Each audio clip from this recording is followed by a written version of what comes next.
Araw, magluluto tayo ng ginataang ipon with papaya.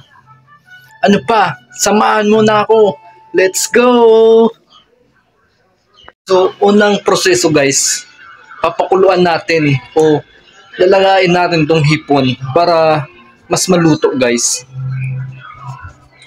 So, ilalagay natin sa kawali guys. Oops. Haluin natin guys. So yung guys, mag-iwan na tayo ng sibuyas.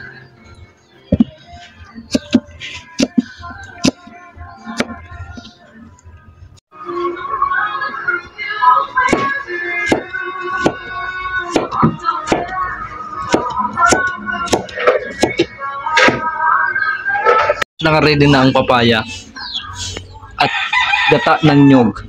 So ilalagay ko na ang gata ng nyog dahil mainit na yung luto na yung hipon at mainit na.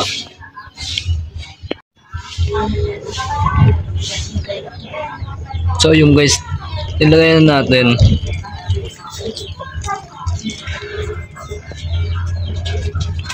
Ilagay na natin ng sibuyas at bawang guys. So ganyan lang katulik.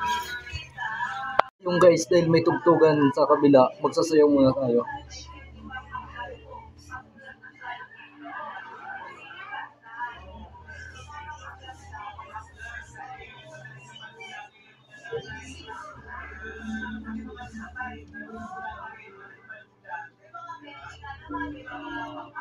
So ayun guys, may sayawan sa kabila guys, kaya sasayaw-sayaw muna tayo habang papakulo.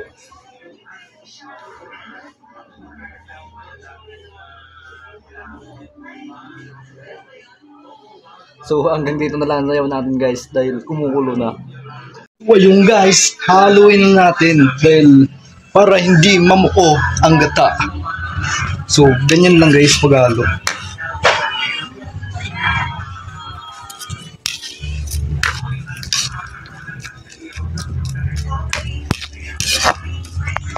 So ayun guys, ilalagay natin ng papaya dahil kumukulo na yung hipon.